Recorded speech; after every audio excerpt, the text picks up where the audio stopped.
예, 오늘 우리는 잠언에 와 있죠. 잠언 지난 시간에 5번에 걸쳐서 좀 서론이 있었기 때문에 5번에 걸쳐서 우리가 1장을 마쳤고요. 이제 2장으로 들어가겠습니다. 2장으로 들어가겠습니다. 예, 이제 하나님께서 우리도 하나님을 아버지라고 모시는 영적 아들이기 때문에 당연히 내 아들아 하면은 우리에게도 뭐 영적으로 당연히 적용이 되고 우리가 배울 수 있지만 중요한 거는 1차적으로는 솔로몬이 자기 아들을 대상으로 쓴 것이죠. 예. 그리고 당연히 또 하나님께서는 이스라엘을 맏아들, 이스라엘은 민족, 그러니까 개개인이 아니라 한 사람 한 사람이 아니라 민족 전체를 묶어서 맏아들이라 이렇게 했기 때문에 민족, 이스라엘 민족에 대해서도 하신 말씀이 되겠고, 또 우리는 개개인이 하나님의 아들들이라고 성경에서 분명하게 말씀하셨기 때문에 우리에게도 영적으로 교훈으로 우리가 받을 수가 있겠죠. 그래서 세 가지 적용이 가능하다 그랬습니다. 자, 그래서 내 아들아, 내가 만일 내 말들을 받으며 내 명령들을 내게 감추어 두기를 원하여. 요 감추어 둔다는 얘기는 잘 우리가 비싼 보석이라든가 이런 것, 보물 같은 거는 잘 숨겨놓죠. 그런 의미에서 고귀한 마음으로 이것이 참 존귀히 대하면 이런 뜻이죠. 어디다가 남들이 못 찾게 꽁꽁 숨겨놓는다 이런 뜻은 아닙니다. 문맥을 잘 보셔야 되겠어요. 자, 내 귀를 지혜에 기울이고 내 마음을 명철에 쏟으며 참으로 지식을 따라가며 외치고, 따라가며 외친다는 얘기는 지식을 얻고자 간절한 마음으로 외쳐 크게 소리질러 부르는 거죠. 그렇죠? 소리질러 외치고 따라가며 외치고 명철을 얻으려고 내 목소리를 높이며 큰 소리로 부르면서 이제 갈급한 마음을 표현하는 표현들입니다. 은을 구하는 것이 여기 비유가 나와 있네요. 우리가 은은 광산에 가서 은을 캐내듯이 은을 구하는 것 같이 그것을 구하고 감추어진 보화들을 찾는 것 같이 그것을 찾으면. 자, 예전에 미국의 그 서부 개척 시대에 보면은 그 금강 캐러 가는 사람들 보면 정말 완전히 모든 걸 다 버리고 그 금강을 캐기 위해서 전념하는 것을 봤을 때 우리가 과연 그러한 마음 자세로 갈급한 마음으로, 그렇죠? 예. 누군가가 재미있는 얘기를 했는데요.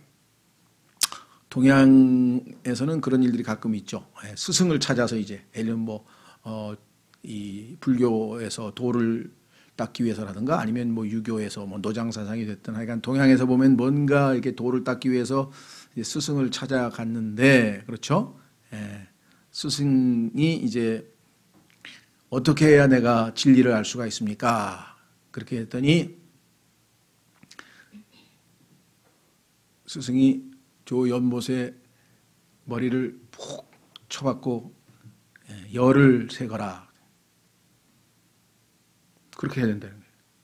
그래서 시키는 대로 들어가서 머리를 푹 하고 하나, 둘 하고 열을 셌는데 얼마나 숨이 찼겠어요. 물속에서. 그러니까 푹 튀어나오면서 숨을 그냥 가쁘게 몰아새기니까 그렇게 숨을 헐떡이면서 진리를 찾으면 찾을 수 있단다. 이렇게 그렇게 가르쳐줬다 그래. 그러니까 그만큼 아주 갈급한 마음이 없으면 꼭 진정으로 원하는 게 아니면 찾기가 어려운 것이 진리란 뜻으로 이렇게 얘기를 했겠죠. 아까도 말씀드렸습니다만은 그 갈급함 속에는 단순한 갈급함만 있는 게 아니라 희생이 있습니다. 희생. 아까도 말씀드렸죠. 서부에서 금강 찾으러 가는 사람은요, 재산 다 팔아가지고 완전히 거기다 다 집과 재산 다 팔아가지고서는 그 금강 찾을 때까지 아주 그냥 끝까지 마지막 죽는 순간까지 광산에서 그러죠. 나중에 발견했는데 또 치열하게 그냥 총싸움까지 해야 되잖아요. 나중에는 막 네가 발견했는데 내가 발견했는데서부터 막 그런 것까지 한다면은 얼마만큼 우리가 갈급해야 하느냐. 그래서 사슴이 시냇물을 찾아서 헐떡이는 것처럼 물이 먹고 싶어서 그렇게 시편 42편 1절에 나와 있죠. 자, 어쨌거나 하여간 그와 같은 간절한 마음으로 찾으면, 그러니까 1절서부터 4절까지는 전부 다 조건이에요. if 만약 네가 이렇게 하면, 만약 네가 이렇게 하면, 만약 내가 이렇게 하면. 그 다음에 뭐예요? 그때라면 그렇다면. 그러니까 5절은 결과죠. 1절, 2절, 3절, 4절이 이러이러한 조건을 네가 갖추면 5번에 즉 5절의 결과가 나올 것이다. 이렇게 얘기를 했죠. 근데 하나님의 말씀이니까 반드시 이루어지겠죠. 네, 우리 같은 경우는 인간 세상에서는 이게 헛걸음이 너무 많죠. 정부에서도 뭘 어떻게 하면 이렇게 될 거라고 했는데 되는 게 하나도 없잖아요. 여러분도 아시다시피 그런 걸 보면 참 하나님과 인간은 다르죠. 하나님은 하시겠다고 하면 반드시 하시는 분이에요. 자, 내가 만일 내 말들을 받으며, 자, 조심하십시오. 단순한 메시지라든가 무슨 교리라든가 무슨 가르침이라든가 사상이라든가 이게 아니라 말들이라 그랬어요. 한 단어 한 단어. 하나님의 단어들 한 단어 한 단어 다 포함해서 말들이라고 우리가 얘기를 했는데 말들을 받으며, 그래서 함부로 하나님의 말씀에 손대면 안 된다 그랬죠. 그 다음에 내 명령들을, 하나님이 주신 명령을 감추어 두기를 원하며, 잘 간직해서 언제든지 다시 그것을 우리가, 그렇죠? 보물 같은 거는 잘 감춰놨다가 필요할 때 보고 싶을 때 싹 열어보잖아요. 그죠? 그런 것처럼 하나님의 명령을 마음 깊은 곳에 잘 간직해뒀다가 필요한 경우에 다시 되새김질할 수 있고, 이런 경우. 두 번째, 지혜의 귀를 기울이고. 자, 구약 시대에는요, 하나 선지자, 대언자들을 통해서 하나님이 말씀으로 주로 하셨기 때문에 귀와 마음입니다. 신약 시대에서는 귀도 물론 포함이 되죠. 주일날 하나님 말씀을 선포하고 가르치니까. 그러나 또 신약에서는 기록된 말씀이 우리에게 주어져 있기 때문에 눈과 마음일 수도 있어요. 눈, 하나님의 말씀을 읽는 눈과 마음이 하나님의 지식과 지혜를 받아들이는 수단이 될 수 있겠죠. 그래서 물론 당연히 구약에서도 기록된 책이 없는 건 아닌데 누구나 다 읽을 수 있는 게 아니잖아요. 소위 말하는 성경 두루마리가 한정되어 있죠. 자, 그래서 내 귀를 기울이고 지혜에 기울이고 내 마음을 명철에 쏟으며 참으로 지식을 따라가며 외치고 명철을 얻으려고 내 목소리를 높이며 은을 구하는 것 같이 그것을 구하고. 사실 이 그것이라고 했을 때는 사실은요, 영어 성경에는 이게 아마 여성으로 돼 있어요. 그녀. 그런데 우리말은 동양 문화에서는 이게 남성 여성을 구분하지 않기 때문에 갑자기 내가 은을 구하는 것 같이 그녀를 구하고 이렇게 하면은 그녀가 누구야? 이렇게 돼서 우리말에는 상당히 어색하기 때문에 이제 그것이라고 해서 이제 왜냐하면 이게 그 앞에 나와 있는 지식이고 이런 것들이기 때문에 그렇죠. 자, 도시도 마찬가지예요. 도시를 둘러싸라 그러면 그녀를 둘러싸라. 그녀가 누구야? 우리는 지금 도시를 그녀로 받을 수는 없잖아요. 그것이라고 해야 되지.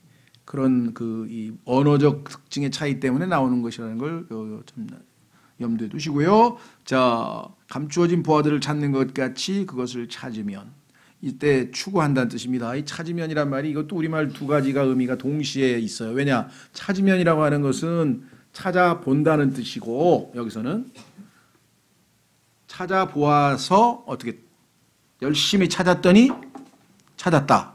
그럼 앞에는 찾아보는 거고요. 찾았다는 결과고요. 그렇죠? 열심히 찾아봤는데 못 찾았다. 이럴 수 있잖아요. 그러니까 이게 우리말은 똑같이 찾다지만 사실은 하나는 시도하는 거고 하나는 결과를 나타내는 거예요. 그래서 영어로는 이게 search 뒤에는 find가 되는 게 발견했다는 뜻이 돼버려요. 우리말에 좀 또 약간의 그런 오해가 생길 수 있는데, 여기서 찾는다는 얘기는 결과로 찾았다는 얘기가 아니라 찾아보면, 추구하면, 열심히 추구하면 then 그때 어떤 일이 벌어지는가? 주 두려워하는 것을 깨닫고 하나님 아는 것을 발견하리니. 정말 주님을 두려워하는 것이 뭐라 그랬습니까? 지식의 시작이라 그랬고 9장 10절에서는 또 지혜의 시작이라 그랬죠. 그러면 지식과 지혜라는 것을 얻어서 지혜로운 삶을 합당하게 살아가려면은 당연히 주를 두려워해야 되는데, 그것을 얻을 수 있는 수단이 바로 이 네 가지 1절서부터 4절까지의 조건이다 그랬어요. 뿐만 아니라 하나님을 아는 것. 하나님은 이러하신 분이시구나. 하나님께서는 이럴 때 기뻐하시고 하나님께서는 이러할 때 싫어하시고 하나님께서는 이러할 때 벌을 주시고 하나님께서 이러할 때는 보상을 주시고, 그렇죠. 하나님은 이런 것을 좋아하시고 하나님은 이런 것을 싫어하시고, 이렇게 다 나와 있죠. 아예 뒷부분에 가면 주님이 6, 7가지를 좋아하신다. 주님은 6, 7가지를 싫어하신다. 이 하나님이 좋아하시고 싫어하시는 것들이 뒤에 아예 열거가 되어 있을 정도니까. 자, 그래서 5절까지 우리가 살펴보았는데요. 여기 3가지 테마, 지식, 지혜, 그 다음에 명철. 자, 이것에 대해서 지난번에 한번 정의를 좀 내려드렸는데, 지식이라고 하는 것은 정보입니다. 요즘 현대말로 하면 정보. 구체적인 내용이 뭐냐 이거예요. 정보. 그렇죠? 예. 하나님은 어떤 분인가? 창조주시다. 하나님은 어떠한 분인가? 주님이시다. 온 우주의 통치자시다. 뭐 등등등등. 정보고요. 그렇죠? 예. 그다음에 지혜라고 하는 것은 그 정보를 어떻게 활용해서, 그렇죠? 예. 실제적으로 사용할 줄 아는 능력, 이걸 얘기합니다. 그래서 좋은 정보를 가지고는 있는데 그 활용을 할 줄 모르면, 그렇죠? 활용을 할 줄 모르면은 아무런 결과물이 안 나오잖아요. 그런데 정말 지혜로운 사람은 지식이 있는 사람을 고용해서라도, 예를 들면 정주영 씨 같은 사람은 본인은 지식이 없죠. 그렇지만 뭐 공학 박사를 포함해서 온갖 지식을 갖추고 있는 사람을 다 데려다가 고용해서 그들의 지식을 활용해서 뭔가 결과를 나타낼 수 있는 지혜가 있잖아요. 그 사람을 배치해서 너는 이 분야에 책임지고 너는 이거를 하고 이렇게 해서 전체적으로 주관해서 그렇게 하죠. 예. 자, 그래서 지식과 지혜의 관계는 동전의 앞뒷면인데, 지식만을 가지고 있으면은 잘못하면은 잘못 사용해 버리면, 지혜롭게 않게 사용을 해버리면 엄청난 문제가 생기죠. 예. 좋은, 우리나라도 예를 들면 우리 개개인의 정보, 개개인의 사생활 뭐 이런 좋은 정보를 가지고 좋은 쪽으로도 사용할 수 있지만, 이게 유출이 돼가지고 나쁜 쪽으로 사용되면 온갖 아주 잘못된 일에다 도용돼가지고 잘못 쓰이는 경우가 허다하죠. 예. 자, 그래서 우리는 지식만을 구하는 게 아니라 지식도 많이 해야죠. 뭘 알아야 되니까. 그러나 지혜가 더 소중하다. 아울러서 문제는 지식도 지혜도 하나님을 대적하는데, 또는 하나님의 영광을 가리우는 방식으로 사용되었다. 그럼 이거는 명철이 없는 거다. 명철이라고 하는 것은 하나님과의 관계에 있어서 지식과 지혜를 올바르게 사용할 줄 아는 사람. 이런 사람이 명철, understanding, 이해력이 있는 사람이죠. 예. 예를 들면 히틀러 같은 사람은 아주 지혜가 뛰어난 사람이지만 하나님의 영광을 전혀 관계없이 자기 이름 높이려고 자기 내세우고, 자기가 소위 말하면 사람들에게 인정받고 싶어서 그런 지식과 지혜를 총동원해 가지고 아주 마지막에 비참한 파멸의 결과를 낳았다는 사실을 우리가 너무나 잘 알고 있죠. 그렇죠? 다시 말합니다. 지식과 지혜, 명철, 이 3가지를 얻으려면 어떻게 해야 되느냐? 말씀드린 것처럼 정말 여기에서 받아야 돼요. 말씀을 일단 받아요. 말씀들을 receive, 받아들여야 되고, 잘 간직해야 되고, 그 다음에 지혜의 귀를 잘 기울여야 되고, 마음의 명철에다 쏟아야 하고, 지식을 열심히 추구해야 되고, 큰 소리를 외치면서 명철을 추구해야 되고, 간절한 마음으로 은 구하듯이, 보화 찾듯이, 보물 찾기 하듯이 이렇게 하면 하나님께서 이제 하나님을 두려워하는 것과 하나님의 아는 것을 허락해 주신다. 왜냐? 6절 이유가 있죠. 왜 그게 가능하냐? 6절 이렇게 이야기를 했습니다. 그분께서는 의로운 자들을 위하여 건전한 지혜를 모아두시며 곧바르게 걷는 자들에게 방패가 되시고 공의의 행로들을 지키시며 자신의 성도들의 길을 보존하시나니, 그런즉 내가 의와 판단의 공의와 공평을 깨달으며 참으로 모든 선한 행로를 깨달으리라. 그래서요, 하나님을 간절한 마음으로 추구할 때 하나님께서 주시는 그 보상이 있는데, 5절에서는 깨닫게 되고 발견하게 될 것이라고 했고, 9절에서는 깨달으라 그랬죠. 여기서 모든 선한 행로를 깨닫게 된다라고 또 얘기를 했고, 11절에 가면은 분별이 너를 보존하며 명철이 너를 보호하고, 보존 보호에 대한 이야기가 또 나왔죠. 자, 다시 이제 우리는 정리를 한번 해 보도록 하겠습니다. 자, 여기 보면 5절에 그때란 말이 나와 있는데 then 이란 말인데요. 우리가 지혜, 지식, 명철 이런 것들을 얻으려면요, 상당한 과정이 필요합니다. 하루아침에 그냥 뚝딱 이렇게 되는 게 아니라 과정이 필요하고요. 시간이 걸려요. 그래서 지금 1절, 2절, 3절, 4절에 나와 있는 것들은 다 우리에게 시간을 요하는 것들이잖아요. 그렇죠? 예, 얼마나 많은 시간을 들였는게 연구하고 막 했더니 이런 지질 구조에서는 틀림없이 금이 있다. 뭐 이걸 파악을 할 수도 있고요. 그러면서 우리가 정말 이 과정을 잘 우리가 이겨내야 된다.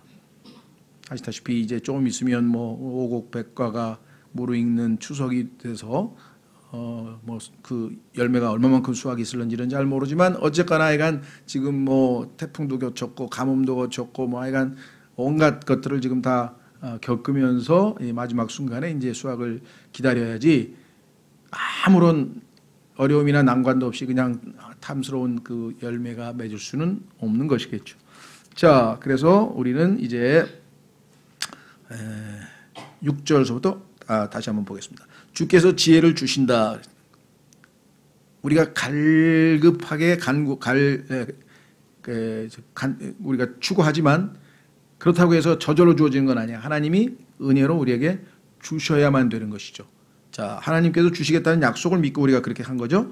자, 주시며 그분의 입에서 지식과 명철이 나오기 때문이라. 그러니까 지혜, 지식, 명철이 다 우리의 힘으로는 획득할 수가 없는 것으로 우리의 마음 상태에 따라서 하나님께서 우리에게 주시는 선물들이다. 이렇게 성경에 분명하게 나와 있습니다. 자, 그래서 특히 성경에서 신약에서도 여러 가지 뭐에 대해서 많이 얘기하지만 지혜에 대해서는 아주 주님께서 후히 주신다. 그러니까 열심히 기도하라. 이렇게 나와 있죠. 자, 한번 확인해 보겠습니다. 이 땅에서 하나님께서 주시는 지혜를 따라 우리가 한다면 야고보서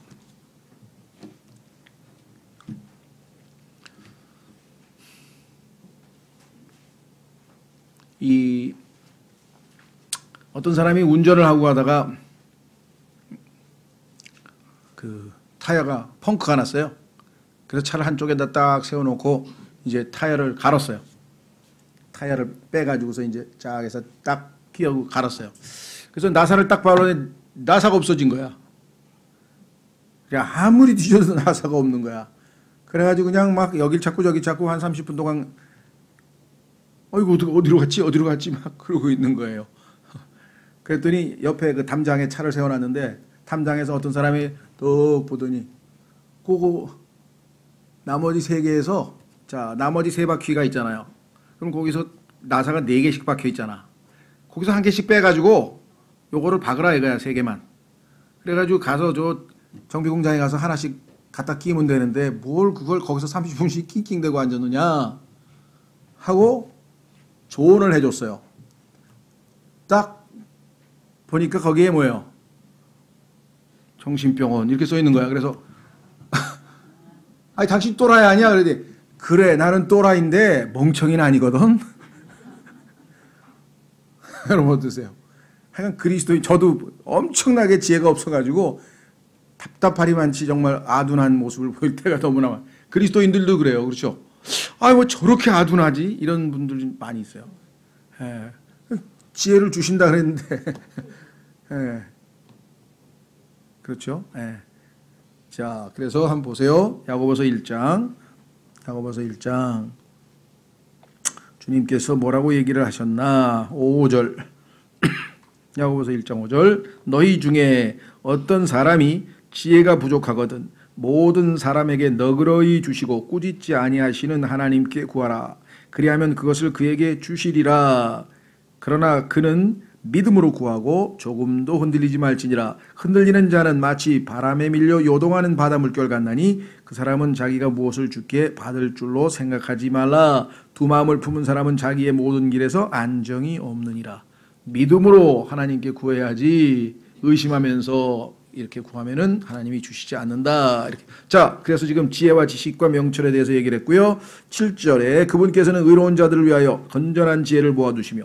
자, 우리가 의로운 자의 반열에 들어갔죠. 원래 죄인들이었는데 출신은 그죠? 출신은 죄인들이었는데 예수 그리스도를 믿음으로 은혜로 의롭게 되어서 우리가 의로운 자의 반열에 들어갔으니까 하나님께서 주시는 지혜를 우리가 얼마든지 그 모아두신 지혜를 우리가 마음껏 사용할 수 있겠죠. 곧바르게 걷는 자들에게 방패가 되시고,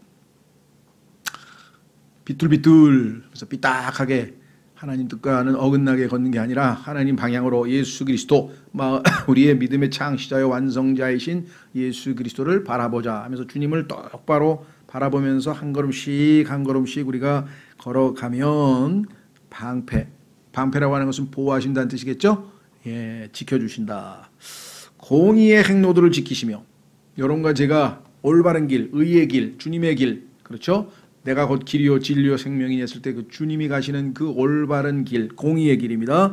행로들을 지켜주시고 자신의 성도들의 길을 보존하시니, 성도가 주님을 따르는 그 길, 그 삶, 여기서 길이라고 하는 것은 진짜 뭐 걸어가는 길이 아니라 방식이죠. 우리가 영어에서도 삶의 방식, 그렇죠? 그럴 때 the way of life 했듯이 way라고 하는 말은 단순한 길이 아니라 삶의 방식, 라이프 스타일 이렇게 얘기를 하는 거기 때문에 여기서는 올바른 방식으로 삶을 살아가고 성도로서 거룩한 삶으로 하나님 앞에 보이면 하나님은 지키시고 보존하신다. 그래서 예수님께서 우리를 어떻게 했다 성경에 보니까 의롭게 하셨죠. 그 다음에 우리를 성도, 거룩하게 하셨죠. 그렇죠? 그러니까 우리는 이제 주님의 어떻게 해요? 보존과 보호하에 놓여 있다. 그래서 항상 내 행실이 하나님 앞에 의로운 길인지, 왜? 가다가 우리가 빗나가잖아요. 성경에 보니까 가다가 넘어지는 사람도 있지만 또 가다가 빗나가가지고 다른 데로 가면은 주님 품으로 다시 돌아오잖아요. 이 돌이키는 것을 성경에서는 회개라고 하죠. 그리스도인들 중에는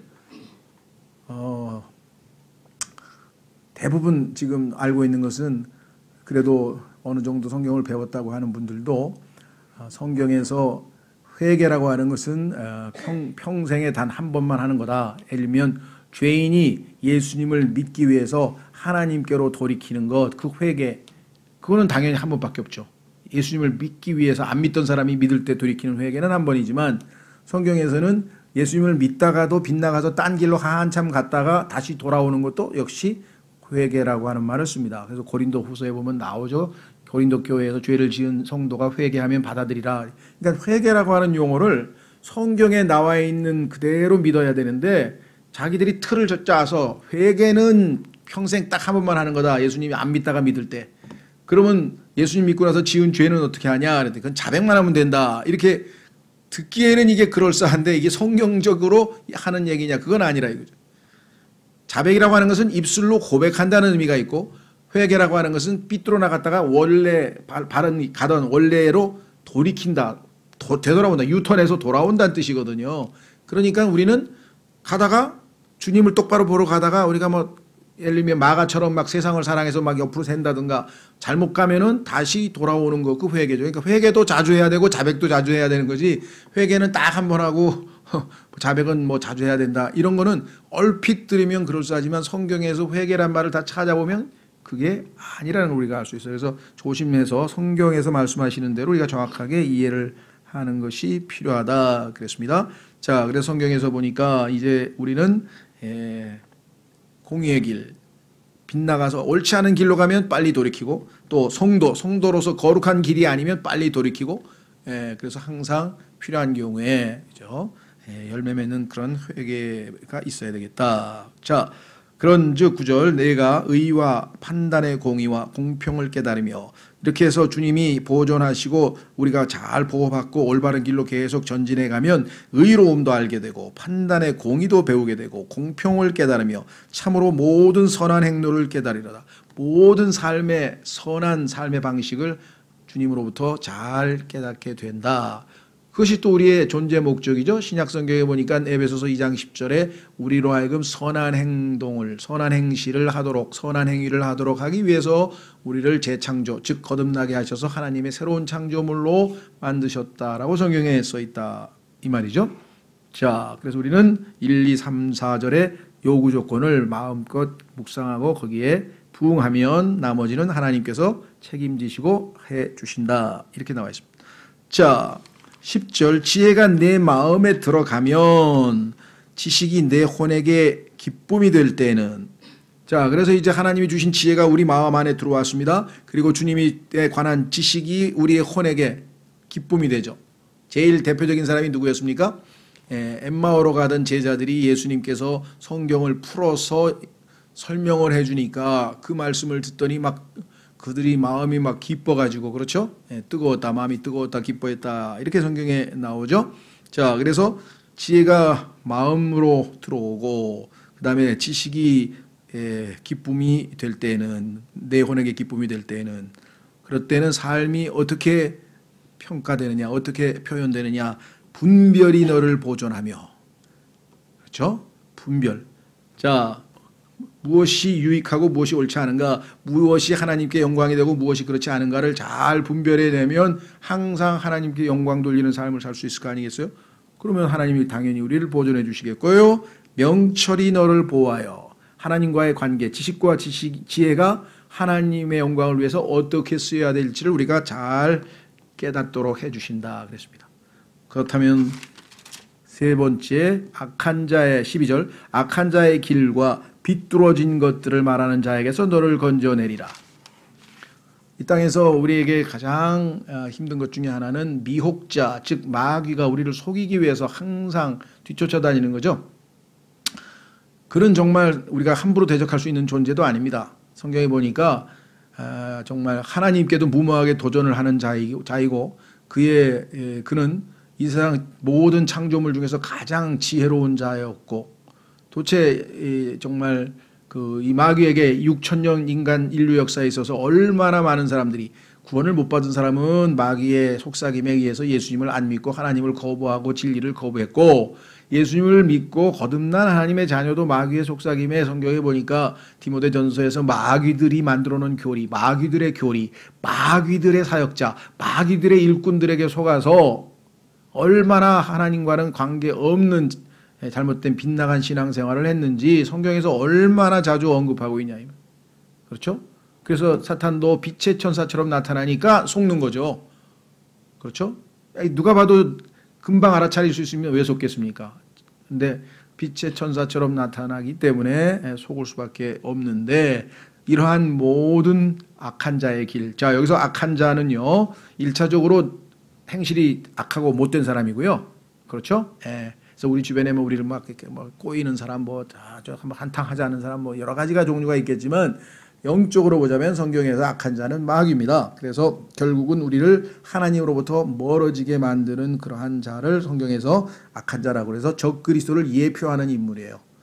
오죽하면은 여기는 이블맨으로만 나왔던 것 같은데 성경에 보면은 the wicked란 말이 있어요. wicked. 그래서 무슨 뮤지컬에도 The Wicked라고 하는 그러한 이름이 붙어 있죠. 그러니까 이 온 세상에 그 사악한 자예요.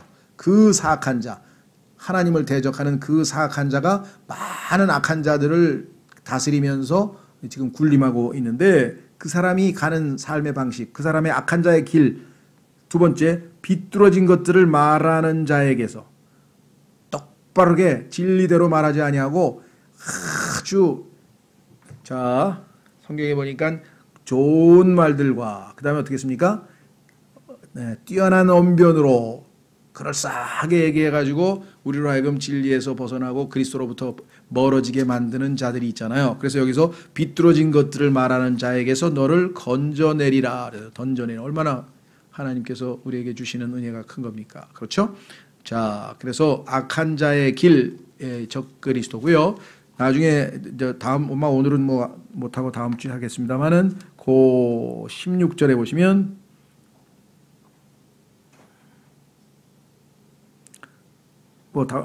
다음 주에 잠깐 언급하고 넘어가겠습니다. 여기 보면 16절에는 뭐라고 되어 있습니까? 그녀는 자기의 젊은 시절의 안내자를 버리고 죄송합니다. 16절. 그것이 너를 낯선 여자에게서 곧 자기의 말들로 아첨하는 낯선 자에게서 건져내리니. 그러니까 이 세상에는 우리를 빗나가게 만드는 진리에서 벗어나고 주님으로부터 멀어지게 만들고 악한 길로 꼬여내는 남자들도 있고 여자들도 있죠. 그렇죠? 그 남자들의 총수가 적그리스도 악한 자고 그 다음에 이 여자들의 총수가 바벨론 큰 음녀라고 해서 계시록에 보면 거짓 종교입니다. 그래서 우리로 하여금 진리에서 벗어나게 만드는 큰 음녀가 성경에 나오죠. 예.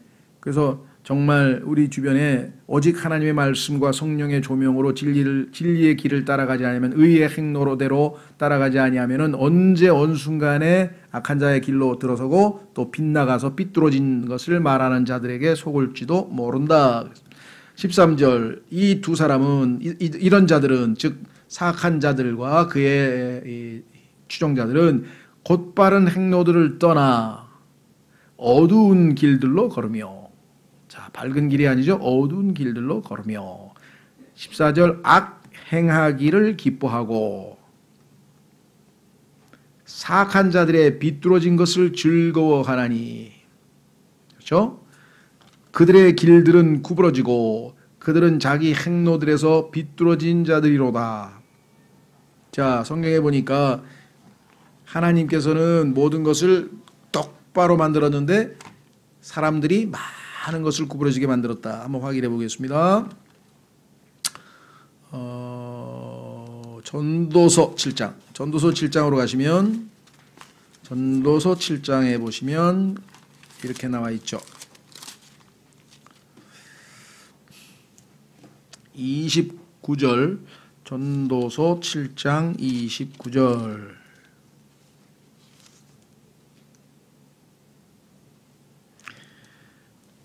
보라, 내가 발견한 것은 오직 이것이니 죄송합니다. 곧 하나님은 사람을 곧바르게 만드셨으나 그들이 많은 장암물을 찾아냈다는 것이니라.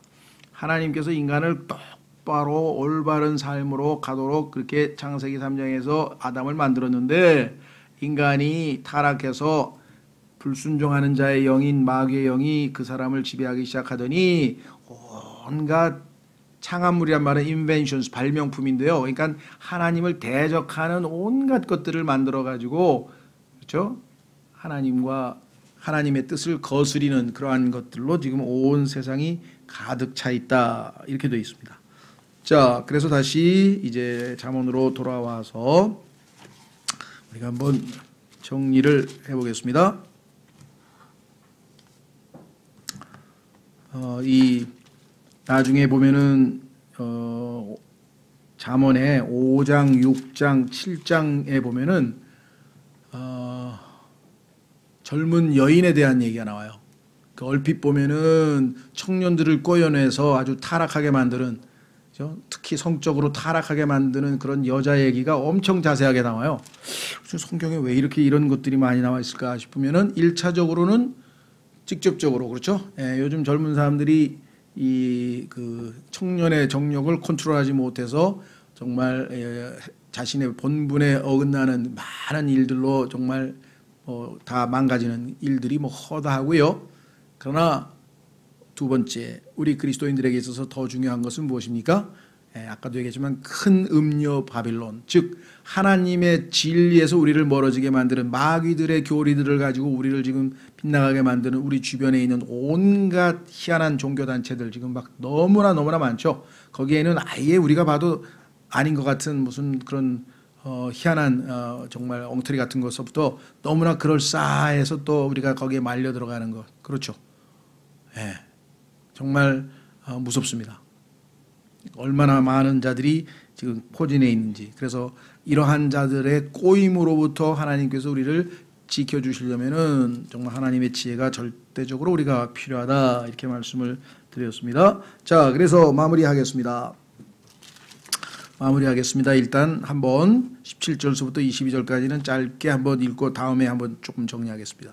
그녀는, 자, 너를 낯선 여자에게서 곧 자기의 말들로 아첨하는 낯선 자에게서 건져내리니, 그녀는 자기의 젊은 시절의 안내자를 버리고 자기 하나님의 언약을 잊어버리는 자니라. 그녀의 집은 사망으로 그녀의 행로들은 죽은 자들에게로 기운하니 그녀에게로 가는 자는 다시 돌아오지 아니하며 또 그들은 생명의 행로들을 붙들지 아니하느니라. 이로써 내가 선한 자들의 길로 걸으며 의로운 자들의 행로들을 지키리니. 그러니까 악한 자로부터 보호받을 수 있고 아까 얘기했던 하나님의 지혜와 지식과 명철을 하나님이 주시면, 두 번째 악한 여인으로부터, 잘못된 종교로부터 우리가 또 보호받을 수 있고, 그 결과 하나님께서 우리에게 어떠한 복을 주시는가. 20절, 이로써 내가 선한 자들의 길로 걸으며 의로운 자들의 행로들을 지키리니 이는 곧바른 자들이 땅에 거하며 완전한 자들이 그 안에 남을 것이기 때문이라. 그러나 사악한 자들은 땅에서 끊어지고 범법자들은 땅에서 뿌리채 뽑히리라. 이 마지막 최종적인 것은 예수 그리스도께서 이 땅에 오실 때에 모든 것이 깨끗하게 평정되겠죠. 자, 그러나 1차적으로 우리의 매일매일의 삶에서도 우리가 얼마든지 실제적인 적용을 우리가 할 수 있다라고 말씀을 드렸고, 이를 위해서 아까 특별히 지혜를 구하기 위해서 우리가 기도하자. 하나님께서 신약에서도 이렇게 분명하게 약속을 하셨고, 그렇죠? 그 다음에 예수 그리스도를 아는 지식에서, 그 참된 지식이죠. 참된 지식에서 자라가라, 그렇게 얘기를 했습니다. 그래서 지식이라고 하는 것이 우리의 신앙에 있어서 처음에는 믿음, 그 다음에 믿음에 덕, 그 다음에 덕에 지식을 더하라. 그래가지고 우리가 예수 그리스도를 믿음으로써 변화돼서 덕, 올바른 덕스러운 모습으로, 그렇죠, 아름다운 모습으로 도덕적으로 하나님 보시기에 올바르고 의로운 자로 바뀐 다음에는 부지런히 주님을 알아가는 지식, 그렇죠. 이것은 단순히 정보만 얻는 게 아니라 체험적 지식까지 포함해서 우리가 이야기를 하는 것입니다. 자, 그래서 우리는 이 세 가지 지식, 지혜, 명철, 이것은 우리가 올바른 마음 상태로 주님을 향한 갈급함이 있을 때에 하나님께서 우리에게 주시는 선물들이고, 이것을 통해서 주시면 우리에게는 올바른 길을 가고, 그렇죠? 디도서의 2장에 보니까 예수님께서 우리를, 하나님의 은혜이신 예수님이 우리를 가르쳐 주시는데, 첫 번째가 뭐냐, 세상의 정욕들을 거부하는 것을 가르쳐 주신다 그랬고, 나쁜 것을 버릴 수 있는 지식을 가르쳐 주신다 그랬고, 두 번째는 뭐라고 했습니까? 경건치 아니한 것, 하나님과 관계가 없는, 하나님과 영 코드가 잘 안 맞는 모든 것들을 버릴 수 있도록 해주신다, 이렇게 얘기하면서 올바르게, righteously, 여기 나왔죠, 의롭게, 의로운 삶의 방식, 공의로운 삶의 방식. 그래서 하나님 보실 때 하늘에서 의로우신 하나님의 기준에 의해서 볼 때 하나님이 의롭다고, 올바르다고 이렇게 평가할 수 있는 삶을 우리에게 허락하시고, 그 길이 우리가 가야 할 최종적인 목표다, 이렇게 얘기를 했죠. 물론 구체적으로 보자면 우리가 노력해서 얻을 수 있는 것은 아니고요, 성령께서 우리 안에서 역사하실 때에 그 율법의 의로운 의가 우리 안에서 이루어진다 그랬어요. 우리에 의해서 이루어지는 건 당연히 아니죠. 조심하십시오. 우리가 성경에서 말씀하시는 것, 우리에게 성경에서 요구하는 것, 예를 들면 육신의 행실을 죽이라, 그리하면 그럼 우리가 육신의 행실을 막 의지를 동원해서 죽이라는 뜻이냐? 그게 아니고 로마서 8장에 보면은 성령을 통하여 육신의 행실을 죽이라. 마찬가지예요. 여기서 지금 나와 있는 실천사항도 우리 안에 내주하시는 성령님께 우리 자신을 의탁해서 우리 자신을 산 희생물로 내어드려서 그분이 우리를 통해서 하시는 일이지, 우리가 의지적으로 이것을 수행할 수 있다면 뭐하러 예수님을 믿어? 우리가 얼마든지 의지적으로 할 수 있다면. 그렇죠? 그래서 이걸 조금 조심하셔야 되겠습니다. 자, 다음 시간에 여기 그 12절에서 악한 자들과 악한 여자에 대해서 조금 더 보완 설명을 하고요, 이어가도록 하겠습니다. 오늘 기도는 주께서 약속하신 대로 위로부터 순수한 지혜를 주셔서 주님이 주신 지식을 올바르게 잘 하나님께 영광 돌리는 명철을 잘 가지고 지혜로운 의로운 길로 갈 수 있는 삶을 살게 해주십시오. 오늘 시간 다 같이 먼저 오늘 배운 말씀을 삶에 실제적으로 열매 맺는 삶이 나오도록 먼저 기도하겠습니다.